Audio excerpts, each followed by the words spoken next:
In the towering Himalayas, between South Asia and China, Tibet has always been, in the eyes of the world, a legendary kingdom of peace and tranquility. Its people deeply attached to their religion and their way of life.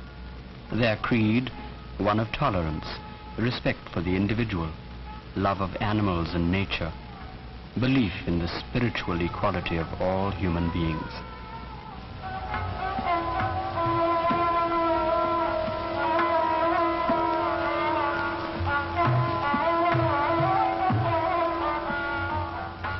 A land that is rich, not in gold or earthly wealth, but in the soul of its people, where ritual and prayer mark all aspects of daily life and labor, where evil spirits are feared as symbols of the evil in man, where benign deities are revered as incarnations of man's own capacity for love and compassion.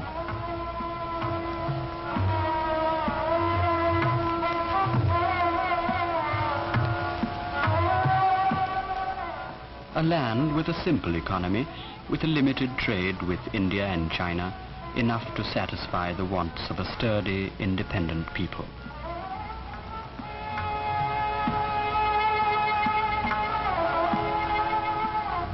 Near Lhasa, the capital, stands the Potala, main shrine of Lamaistic Buddhism, repository of religious scriptures and treasures, an architectural masterpiece for the Asian world. Founder of the Tibetan religion in the 6th century was the Indian teacher Padmasambhava.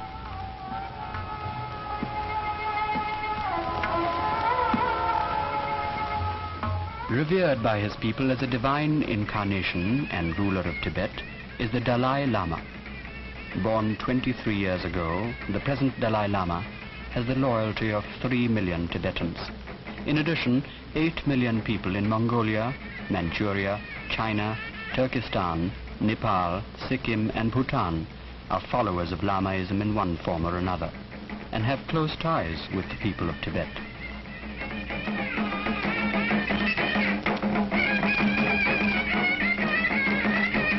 Lamaism in Tibet is part of the great world of Buddhism. 500 million people throughout Asia who follow the teachings of the Gautama Buddha.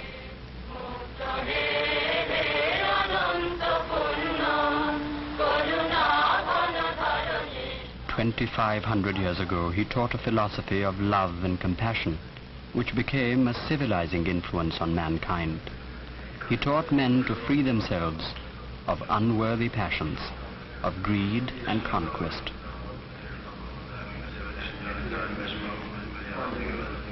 In 1950, Tibet was occupied by the armies of Communist China, ending a long period of Tibetan self-rule. Greedy for conquest, the Communists wanted mastery over the land and soul of Tibet. The Dalai Lama was brought to Piping, along with the Panchen Lama, who is regarded as a divine incarnation, second only to the Dalai Lama.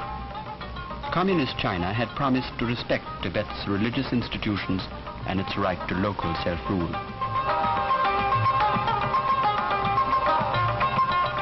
In 1955, at the Bandung Conference, the pledge to Tibet seemed strengthened as Communist China's premier, Zhou Enlai, joined in the declaration of the 5 principles of peaceful coexistence between nations.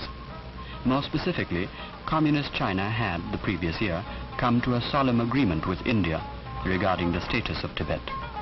At Bandung, the nations of Asia and Africa declared that imperialism had no place in the modern world. Nations and people were to be free.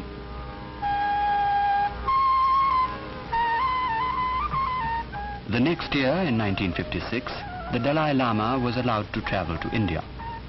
He was received with great respect by the leaders of India and Premier Unu of Burma. He had come to attend the celebration of the 2500th anniversary of the birth of the founder of the Buddhist religion. For several months, he was India's honored guest, a spiritual leader of the Buddhist world, widely respected by leaders of all faiths. In allowing both the Dalai Lama and the Panchen Lama to take part in this memorable anniversary of the Buddhist faith, Communist China seemed intent on impressing the world with its tolerance of the religious ideals so contrary to its own doctrine of violence and materialism.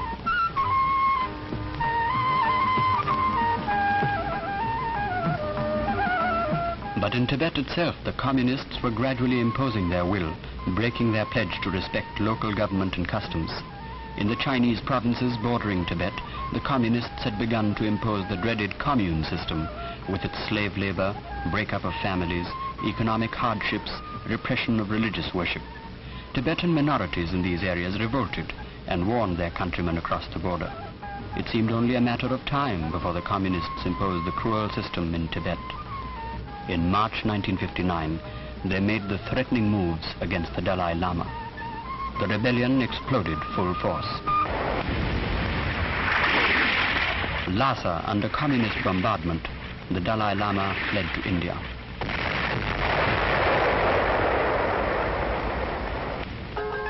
Against the communists' reign of terror, Tibetans took up arms. It was a cry for liberty. There was indignation in India and throughout Asia.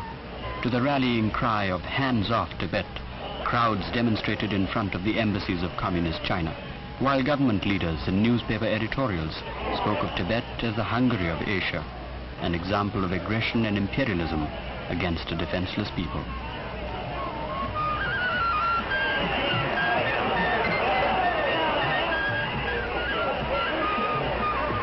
The news of the Dalai Lama's escape and the continued resistance of the Tibetan people brought jubilation mixed with anxiety.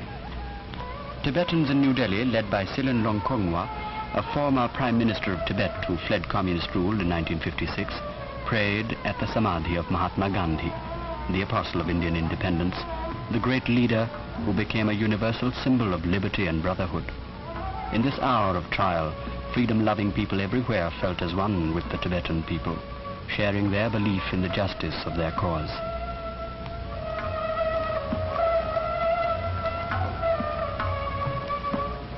One month after fleeing his capital, eluding communist search parties in an arduous journey through Himalayan mountain passes, the Dalai Lama with his family and 90 of his closest followers reached Indian soil.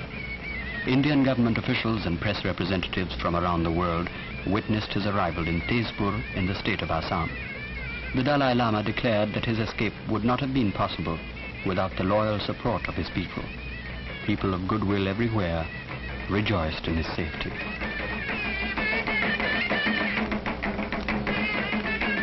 The Dalai Lama expressed his gratitude to the Indian government for its grant of asylum and hospitality. The Dalai Lama accused the communists of interfering in his country's religious affairs, destroying monasteries in Kham province, using Tibetans as forced labor. He cited mass protests by his people and subsequent repressions. In Tezpur, the world saw in the gentle countenance of the Dalai Lama the image of a leader whose efforts at conciliation had met with brutal contempt by communist China. In India, he was received with added respect and reverence. The Buddha's ideals of love and compassion are under attack, but people will not surrender their soul.